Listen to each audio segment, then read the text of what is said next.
Okay, Assalamualaikum dan selamat sejahtera. Hari ini kita masuk 2.4 aplikasi pembezaan.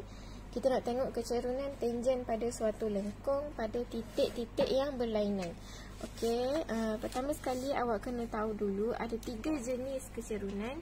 Yang pertama kecerunan negatif, sifar dan positif. Okey, katakanlah awak ada satu lengkung yang warna pink ni.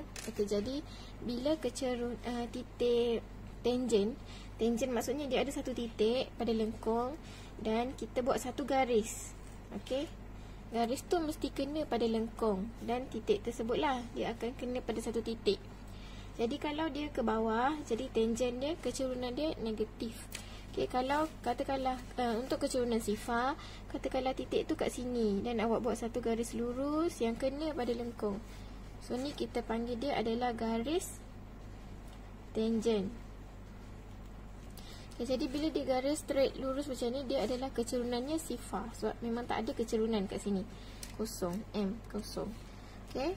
Kemudian kalau kecerunan positif, dia adalah satu titik tangen tu dia naik ke atas garisnya. So ni garis tangen. So kecerunan dia positif. Okay. Kemudian kita tengok contoh.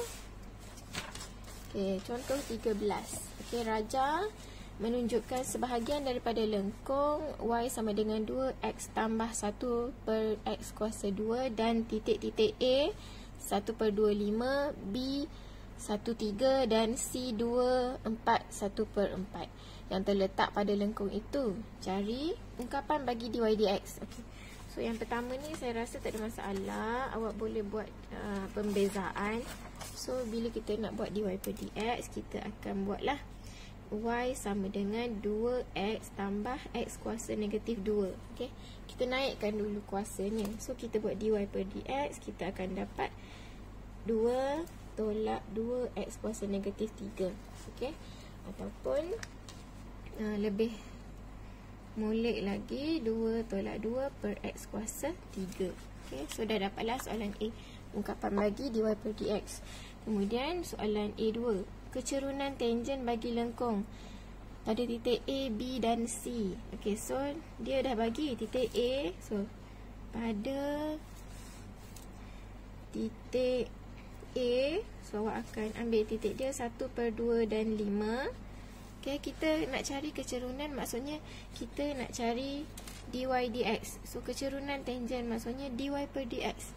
So kita kena ambil dy per dx adalah sama dengan 2 tolak 2 per X kuasa 3. So kita ganti masuk nilai X untuk A tadi adalah diberi 1/2.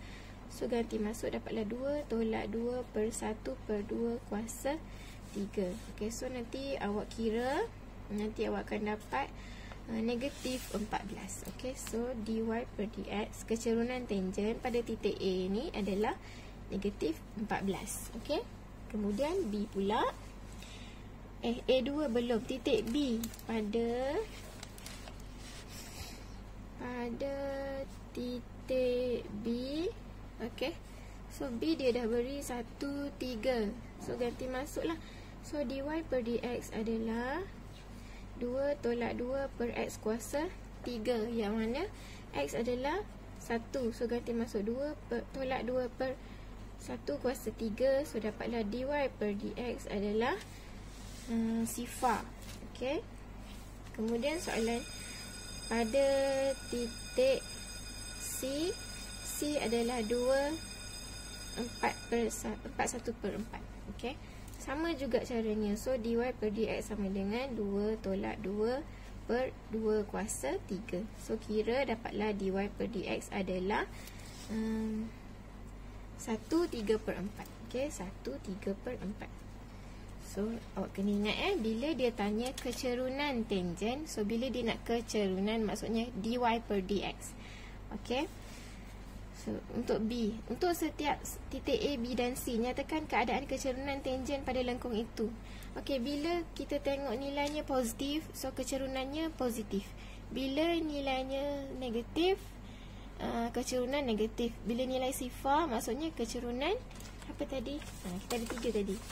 Kecerunan sifar. Okey, bila nilai negatif, kecerunan negatif. Bila nilai positif, kecerunan positif. So kita tengok yang A tadi, nilai dy per dx adalah negatif 14. Maksudnya kecerunan adalah negatif 14, jadi kurang daripada sifar. Jadi kecerunannya adalah negatif dengan garis tangent condong ke kiri. Maksudnya dia garisnya turun ke bawah macam tu. Okey, sebab dia nilai negatif. Okey, untuk B, titik B kecerunan tangent adalah sifar. Jadi kecerunannya adalah bila sifar maksudnya dia adalah garis tangent yang mengufuk, maksudnya dia mendatar. Untuk C pula, dia punya kecerunan adalah positif. Bila kecerunan tangent positif, jadi garis tangent adalah condong ke sebelah kanan. Okey, saya harap awak boleh fahamlah. Okey, terima kasih.